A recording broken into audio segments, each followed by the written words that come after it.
Good morning, Facebook. It's Terry here again for our regular Tuesday chats. And today I am joined by Tyson Sharpe. Now, Tyson and I met, I don't know, it's less than a year ago. And we actually haven't met in person yet because Tyson's down south and I'm in Queensland. And at the moment, never the twain shall meet. Eventually that'll change though. Hopefully. Of course it will. Of course it will. It's just a process at the moment. But Tyson, can you please introduce yourself to people? Because there's so many people who would be watching this who have never even heard of you before, let alone know anything about what you do. Sure thing. Well, Tyson Sharpe, if you haven't figured that out already, is my name.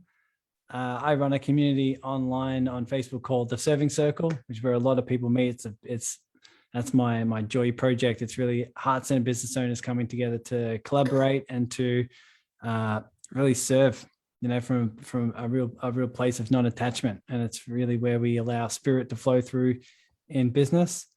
For me personally, I help a lot of spiritual entrepreneurs integrating their spirituality with profitable business strategies. Because after a while of coaching, I realized that many people have an unhealthy relationship when it comes to money, marketing, putting themselves out there. And what I allow them to do is put themselves out there and have a profitable plan and marketing strategies in a way that's aligned with their spiritual growth, in ways which they align with how they feel. So instead of feeling pushy and salesy, they feel it's exciting. It's a passion for them, and they're just following their dharma. So combining those two disciplines is really my passion. Mm-hmm.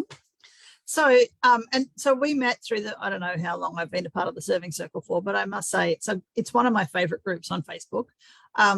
It's because, as you said, you've got these people who are there who are, the basis of what they do is that they're on the spiritual journey and their business is a part of that, which I think is for many people that won't resonate, just doesn't connect, and that's okay. That's their journey. But I love the space. Do you want to tell people, so like the Serving Circle for me has helped me so much. It's connected me with so many amazing people. Even just getting into the space on a Wednesday morning is, it's one of my favorite things to do in the day, in the week, not just in the day. Do you want to tell people a little bit more about that? Because I know it's something that, that's really the only, we've had a couple of other chats outside of the Serving Circle, but that's really the only time that we've spent together. Mm.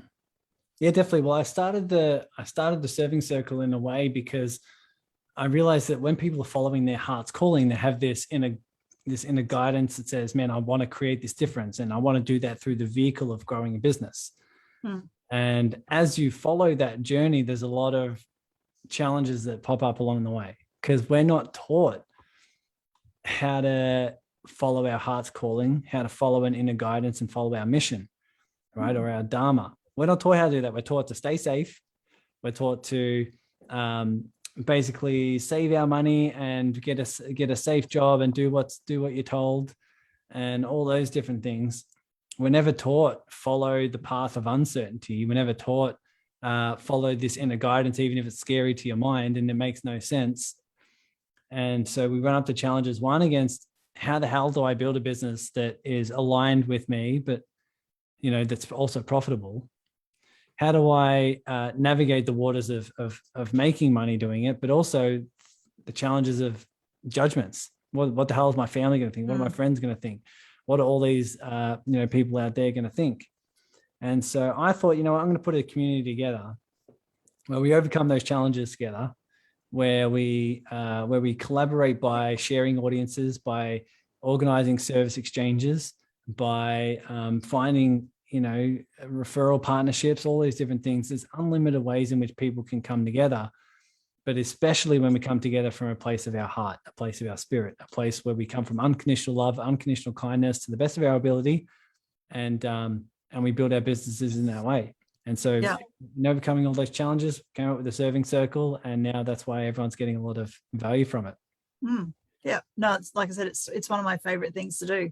It's certainly made a big difference to just the connections, like being able to, there's so many people that you've been able to bring into that space that are all coming from that really positive background, I guess, is what is that positive motivation underneath what they're doing, which I really, really love.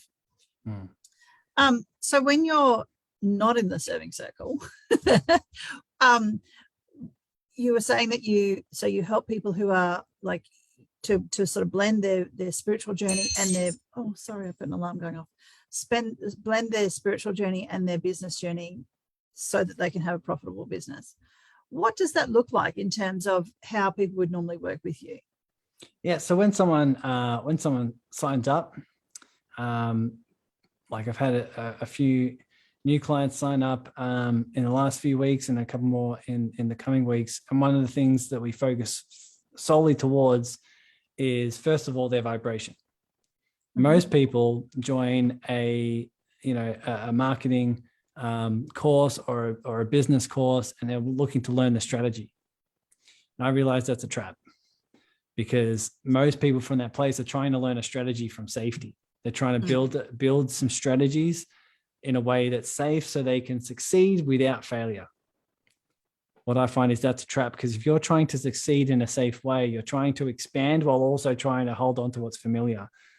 So one of the things we do first is truly work on the inner work, all the fears, all the traumas, all the wounds that need to be healed in order to attract a client base and grow a successful business needs to be the foundational work. Mm-hmm. So we focus on that. We focus on the vibration, the inner healing, everything that needs to be done there. Once they're okay and they develop a deeper relationship with their emotions, with their wounds, they know exactly what to do when they come up. We therefore work on the things that matter most towards business. That's not necessarily, social media, what social media platform you should be on. It's around understanding your client. It's around understanding a particular message and creating a particular offer. Mm-hmm. When you do that, when you have a message that's where your audience is like, holy shit, that's me. And then an offer that's like, man, that's exactly what I'm asking for. That's a no-brainer. Yeah. That can work on any social media platform. That can work in person, offline, on TikTok or Instagram or YouTube. It can work wherever. But as long as you understand that, that's really where we rock and roll. So then we work towards their goals. We work towards launching this particular message and putting it in front of people so that they can reach their income goal and their impact goal. Yeah. Income goal and impact goal. They know what they're moving towards. They know who they're evolving into along that journey.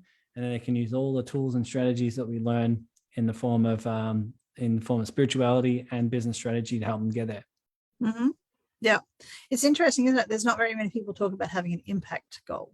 They'll talk about income goal, definitely, but the impact goal, I think, is something that's really important.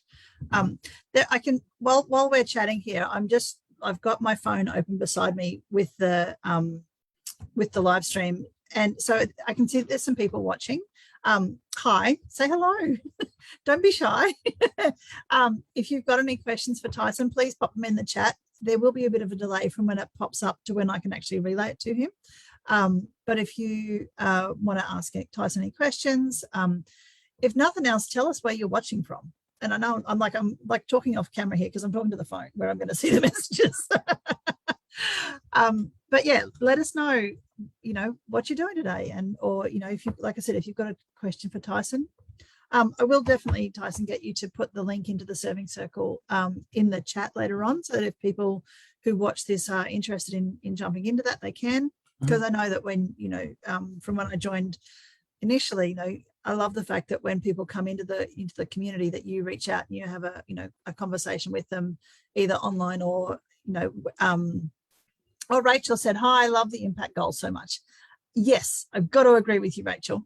I remember us having, I think we had a little bit of a text conversation first through Messenger, and then we hopped onto a bit of a Zoom and had a bit of a yarn, which is always a good thing to have that connection with people right from the very beginning. Tell me though, what is it that you love most about what you do with your business? Oh man, so much. I mean, if you're not having fun doing it, then why the hell do you do it? I mean, that's part of being a business owner. I mean, there are some things that are a stretch. There are some things that are uncomfortable. The things that I love within my business it's just doing the work. I desperately feel when I'm coaching, when I'm doing group work, even when I'm on a chat with someone, just helping them do the inner healing necessary to build the successful business, to me feels like my calling. It allows me to feel like I'm on purpose. And this is exactly why I think I've gone all in on this business, and it hasn't been, half-assed or haphazard. I left my job as a waiter when I wasn't making money coaching. I wasn't making much money as a waiter, but my heart said take the leap. And this is why, because I have, without a shadow of a doubt, know that this is what I'm meant to be doing. And that's what I feel day in, day out. Every time I jump into the community, jump into a coaching call. I had coaching calls before this. I had my group calls that we do twice a week. And sometimes those calls go for like 2.5 hours. Mm-hmm. And I'm just like, I feel like I'm in purpose. I feel like this is exactly what I'm meant to do. And I'm very blessed, very lucky to reach that at a certain, young age. But I wouldn't be doing anything else. I truly wouldn't be doing anything else, no matter how much money I was making doing something that I didn't love. I think this is exactly where I'm meant to be, what I'm meant to do. It's amazing, isn't it? Because I feel similarly about the work that I do. And once I kind of almost get to the point where I get frustrated because I physically run out of energy. I just want to be able to do and do and do and do and do all day and help more people because I love what I do so much. And then I'm like, but I've got to stop and rest. Yes, every now and then. The stopping and resting, it becomes frustrating in some ways because, yes, it's part of the process, but you just want to be able to do more because once you're in that space, that is, like you said, you're working within your own purpose. It becomes just so powerful and such a motivator. Mm-hmm. So, yeah. So on the flip side of that last question, what is it that you dislike within your business or don't enjoy, don't look forward to? There's been certain aspects of the business that have been very uncomfortable, that have been a lot of areas of growth. There's nothing specifically that I do day in, day out that I don't enjoy. There have been some moments, for example, with people in the serving circle, I'm very protective of my community, very, very conscious of the fact that the energy is what people love most, where they get the most value. So there have been moments in the past where I have had to remove some people from the community who aren't, the right fit to house that environment of integrity and that one of, the vibration that we want to feel most often. So that's been it's been challenging in the past for me, but obviously that's my calling. It's in order to grow to the community leader that I need to be, I need to learn how to do those sort of things, how to have those uncomfortable conversations and move forward in that way. But that just comes with the growth, right? And it comes with even launching different programs and courses and stuff like that. Like as my business reaches 6 figures now, I'm starting to build more of a team and be in a space of growth that's uncomfortable for me, but that's part of the challenge. It's part of what we sign up for when we're on this journey, because we love growth, we love expansion, and it can't be done without us, shifting away from our small story and shifting away from the limiting self. So that's really how I observe business, and it's uncomfortable at times, but it's definitely wouldn't have it any other way. Yeah. It's such an interesting journey, isn't it? Because as you help other people to grow their businesses, you grow yourself so much in terms of the way that just the way that you process things, the way that you approach the world. So much shifts within you as you grow. Because as a coach, I think we're always on that growth journey, so that the more that we can grow as humans, the more that we can support the people who work with us. Mm-hmm. Yeah, exactly. Rachel's put a comment in here about being human is hard. Yeah. I saw it. It's a challenge. Yeah. Why can't we just be dogs, where dogs are just happy all the time? Yeah, exactly. And if they're not happy, they're going to sleep. Speaking of, my big old girl's out there. Well, not that old, but she's out there. snoozing in the sunshine right now. I opened the door up so that she'd have some fresh sun. When there's sunshine, she'll just sleep there. I'm like, it's my little trick. I've finally worked out that if I can get my dog to asleep in the sunshine, she leaves me alone when I'm doing these things. There you go. The things you learn along the way. Yeah. Oh, it's funny. Like we used to have dash hounds that were complete and utter sun babies, always. If there was a sun, they were in the most comfortable spot, and it was the warmest spot in summer and the warmest spot in winter and the coolest spot in summer. And so, but if there was sunshine and they were like temperature-wise comfortable, then they were in the sunshine. Like there's this definite hierarchy of needs in my dash hounds' brains, and it was sunshine and comfort were the top two, and then appropriate temperature was the next one. There you go. But our Great Dane that we've now got wasn't sort of driven by that. Hers was more about, well, what can I see and who's coming and what can I bark at next? Does she have a big bark? Oh yeah, big bark for a big dog. She's such a chicken though. Oh man, it's funny. It's funny. I've watched her get afraid of a feather. Hey, I'm scared of feathers too. Oh really? We'll get along. No, not really. A bird person, huh?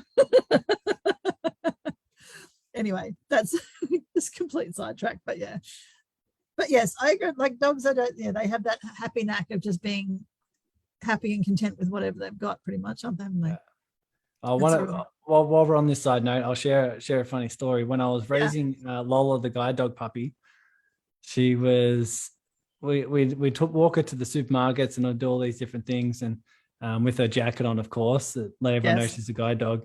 One time, it's so funny, went into Kmart, and it was during Christmas time, and there were all these reindeers, like toys. They were about this big, reindeer toys off the ground, and there was like 20 of them all packed in on the ground.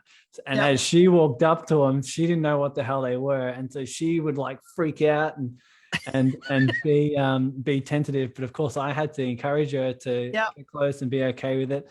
And everyone watching just thought it was the most adorable thing.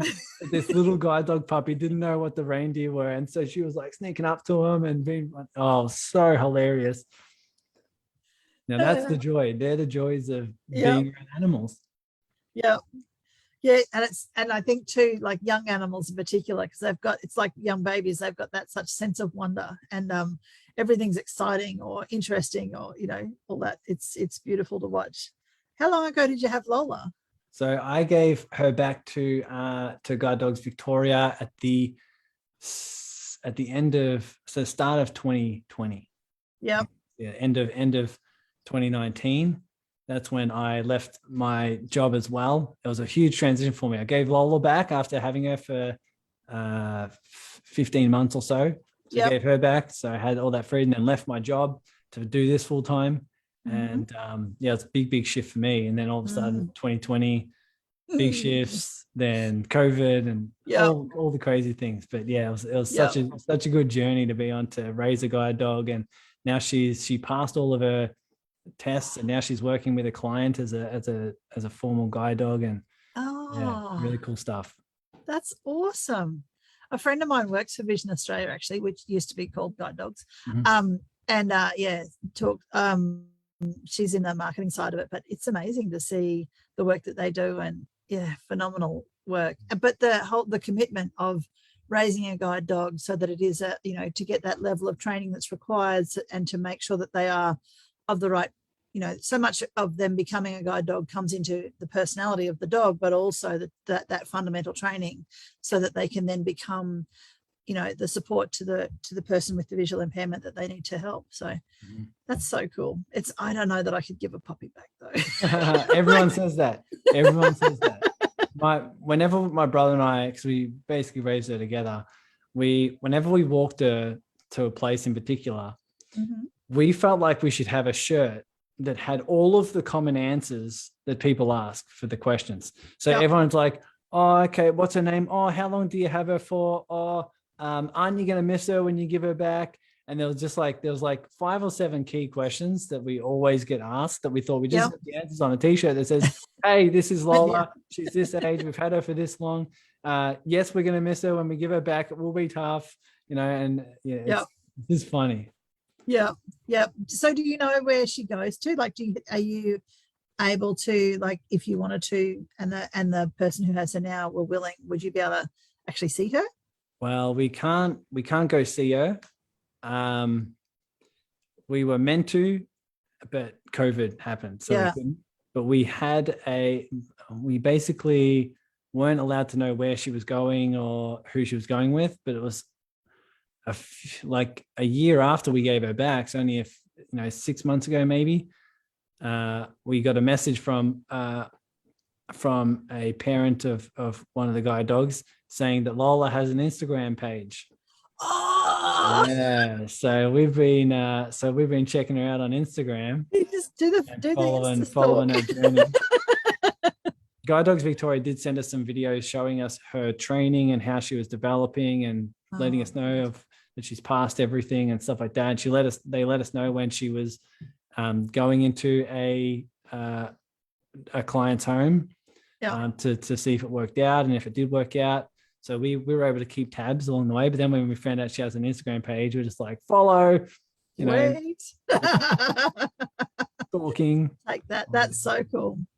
Yeah, that's lovely. I'm so, and completely, like, obviously separate to the original intention of the conversation. But I love that. I love that that's a part of your story, and that And now I get the whole, where you talk about, I know it's sometimes when you're on calls, and I've had a couple of times where I've spoken in the serving circle and Daisy's been barking in the background and you want to say hello to the dog. Yeah, exactly.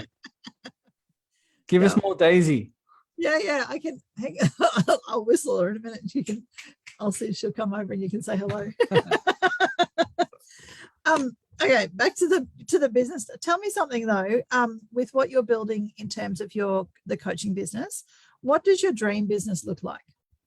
Look, I can definitely see it. I mean, the things are going to need to shift as I get to a certain client base where I can't necessarily offer one-on-ones.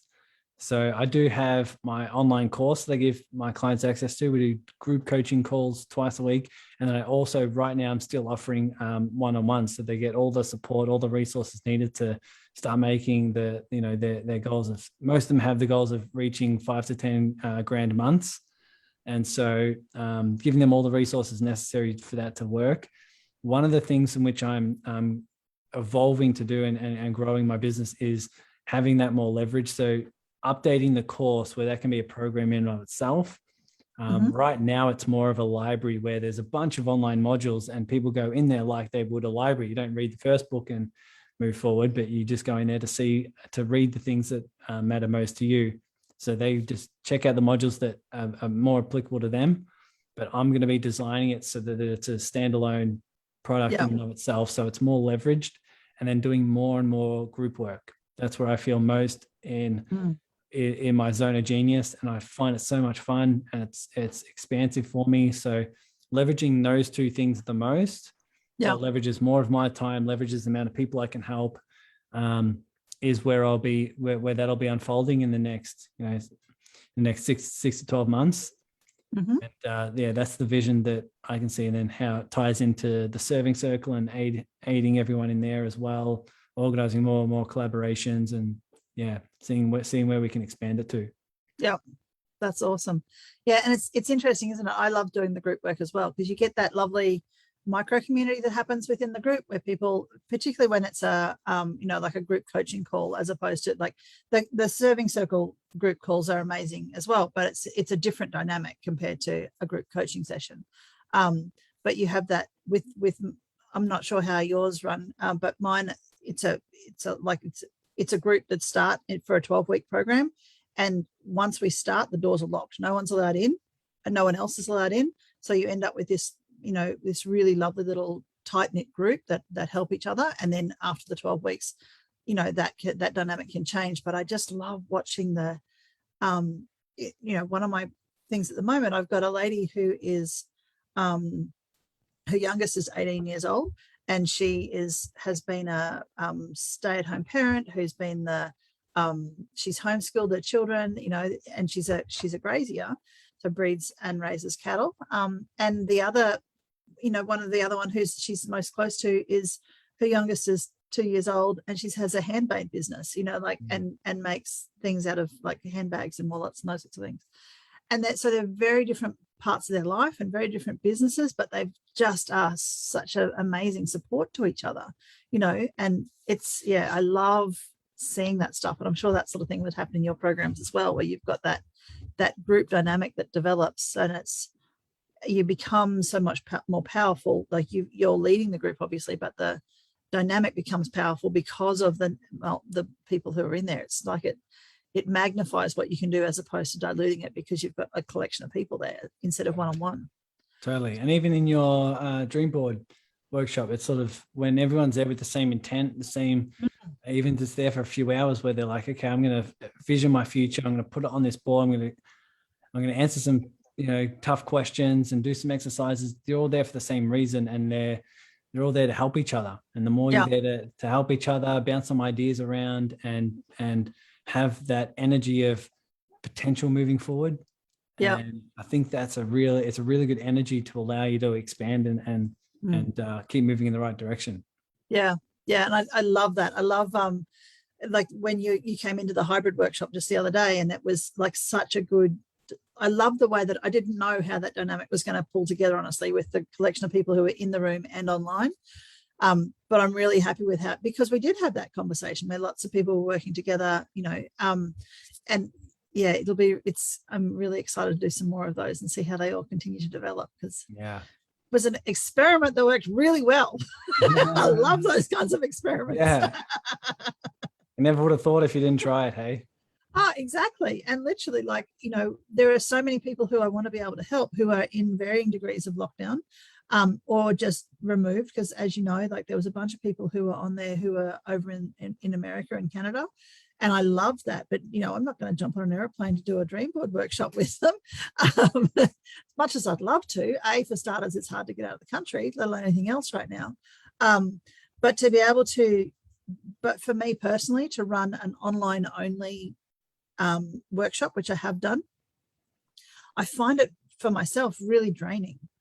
Like put me in a room where I've got like in the actual physical room, and I've got people sitting at the table there with me.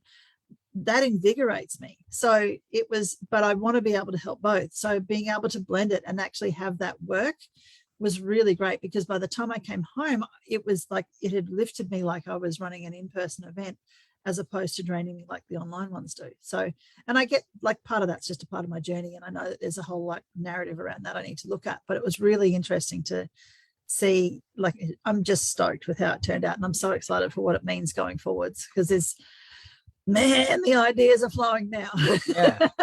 That's the best part about taking the leap and trying something new, is once you do it, you gain some feedback, you see what works for you, what gives you energy, and you're able to test and tweak moving forward with so many more resourceful ideas than if you never took the leap and tried it in the first place. Yeah, absolutely. And there's so many ideas that I've had in terms of stuff that I might be able to do, and that kind of validated that yes, they can work. So there'll be stuff to come. But then you'll read the feedback forms and say, everyone wants more Daisy. Like, all right, get it. I'll put Daisy in the corner of the workshop, and then everybody can see her. I'll just have to get permission from the cafe. They may not like having a Great Dane in the cafe. Wouldn't it be good having her own camera on Zoom? So she'll be on the virtual in the virtual workshop. Just a little camera at home, something like that. My sister has a one for a basset hound. She's got a camera that she has on her balcony. And so she's able to tune in on her phone and always check in with if she's behaving or not. Does she talk to him? Like that, something like that. You can basically have that on Zoom. And I could, I'm sure I could make that work, honestly. And I'd have, we have Mitch helping in the Philippines, and we got Daisy helping at home, and then I'm up at the above Milk and Honey, where we had the space that I used this week. So there you go. Whenever it was. More ideas. I think it'd be more fun to have her actually in the room there with me, though, given that we have that choice. Well, not so much the choice to be in the room. We don't have the choice at the moment, I think, to have Daisy in the room. I haven't got her trained enough to be able to put a guide dog jacket on her, so I can take her in there. She's a bit naughty still, because we're a bit slack with the training. That's okay. Everyone's progressing. Yeah, exactly. She's getting better, getting a lot better. Anyway, Now, I can see, according to my phone, there's 6 people watching us, and Rachel's the only one that said hello. Would you just hi, tell us what you're doing today? I don't know about you. Hey, now I know you're Melbourne, and Melbourne's like not the funnest place right now. However, is your weather nice there? Because we've got the most beautiful day here. It's getting warmer. It's getting warmer. It's this period of the year where we'll have some days in a row, which was more spring weather, and then it goes back to 16, 13, some colder weather, but it's starting to shift in the right direction. So tomorrow, the next 3 days, today's 19, which is pretty good. It'll be cloudy, but the next few days are like 22, 25, 21. And my mind's flipping out because we haven't had warm weather in a while. Yeah. And I'm definitely happy. I live in an old style house by myself, and it's basically the same temperature inside as it is outside. Mm-hmm. So some days wake up, it's 2 degrees in the house. And so I'm more than happy to welcome in some warmer weather. Yeah. We've had we had a bit of rain and then a week of really cold weather, and then just a couple of yesterday, I think, was when it started to really warm up. So nice. I was able to go up to Toowoomba yesterday and not take a jumper. It was it's just liberating. Yeah. I don't even know if I still have shorts. I don't even know. Well, every time I see you in a beanie and a hoodie, so I'm like, is that going to change when it comes to summertime? Yeah. And my big, so I can't even get a haircut now. So now it's just like managing the hair. Yeah. So it's sort of just a waiting out until warmer weather. But then when the warmer weather's on, like, what am I going to do with my hair? Because look at this. My COVID hair. Yeah. You're not alone. Hair. You're not alone. This is what I do to manage the hair during COVID. Yep. Unless someone can come around and cut my hair, I'm not doing it by myself. Clippers. That's what my son does. I'm thinking about it more and more. Yeah, I got a 15-year-old that he literally lost his, this morning because he had to brush his hair because he normally just gets it clippered and it's grown long enough that he had to brush it this morning. Yeah, because he's got the sticky up bits from sleeping funny. Yeah. Yeah. Anyway, the joys of being 15 when that's your biggest challenge. It's like holy crap. It's like, can you remember that day when I had to brush my hair? Exactly. Life must be pretty good. Can you remember that day that I lost my lolly because I had to brush? Not just that I had to brush my hair, but I lost it because I had to brush my hair. Anyway, it's all good. We're all going to lose it over something. Yeah. All right. So one last thing, given that this is being shared into my Facebook group, which is Leaders in Business, today, on being Tuesday, is our top tips day. What's the top tip that you would like to share with whoever's watching about whatever you choose? Like, get a guide dog. No, don't get a guide dog. I can tell you this: those who are in my course who thrive the most, who transform the most, who get the best results, who create the biggest shifts, are those who do really one thing above everything, that place a priority above one thing, above all else, and that is to feel fully. It is to feel fully. I find 90% of business owners that I come across, even in the entrepreneurial space, even in the spiritual space, when the challenges they come up against at some level are always internal. And it's because they've learned that when an uncomfortable emotion comes up, they need to avoid it. They need to, they either react to it, or they have a lot of resistance. So when I started my business and I started getting into spiritual journey and I started to meditate 2 hours a day, I started realizing that the vast majority of people are building their business from fear. They're building their business because they're at some unconscious level, they don't want to fail. They don't want to do something that's ordinary. They don't want to fail so they can feel safe, so they can feel enough, so they can feel loved. And that unconscious pattern is allowing them to go out and try to succeed, but then they're also doing it because they live in fear of what happens if I don't be successful. Mhm. And I'll have to feel unworthy. I'll have to feel unloved. I'll have to feel unseen. I'll have to feel not safe. So many people are building their business from scarcity and fear. But what happens when you're willing to feel fully, you're willing to welcome in and feel the emotions of sadness or guilt or shame or stress or worry or whatever is coming up, you allow that pattern to heal. It comes up because it's ready to come out. It's coming up because it's ready to be seen and healed.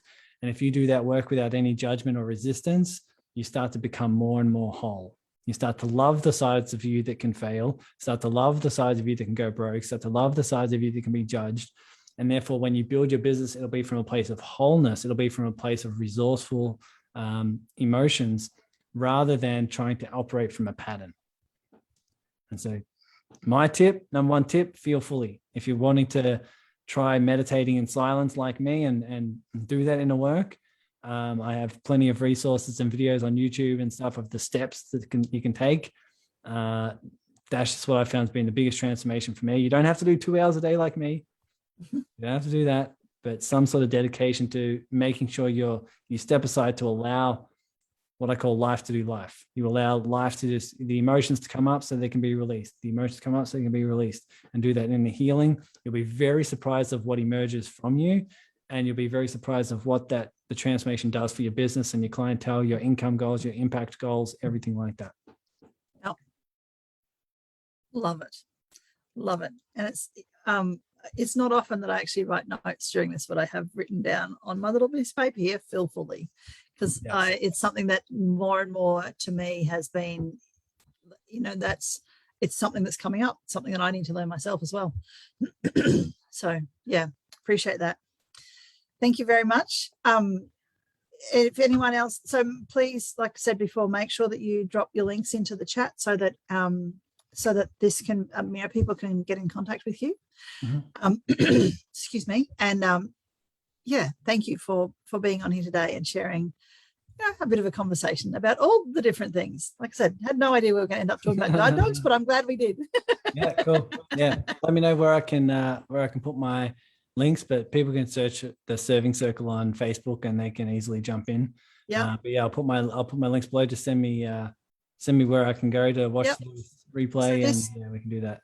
This has been shared onto my personal profile, and then it's also so this is the stream goes onto my personal profile, then it's been shared onto my 10,000 Dreams page as well as into Leaders in Business. Cool. And Mitch would have tried to share also onto your personal profile if whether or not you can with security stuff. So okay, cool. Depend on what your settings are. So great. You'll find it. Awesome. I'll find it somewhere. Yeah, it'll be there. And I'm pretty sure I've actually managed to tag you in. A lot of times the tags don't work when I actually share it onto my profile to begin with, but I'm pretty sure it tagged you yourself today. So we'll sort it out, hey? It'll be there. And if you can't find it, give me a yell, but there's lots of places where people will be able to see it. Okay, perfect. So awesome. Thank you so much, Tyson. I really appreciate you being here today. My pleasure. Thanks for the invite. Thanks for everyone who's tuning in. Appreciate it. Absolutely. So for now, it's bye from me.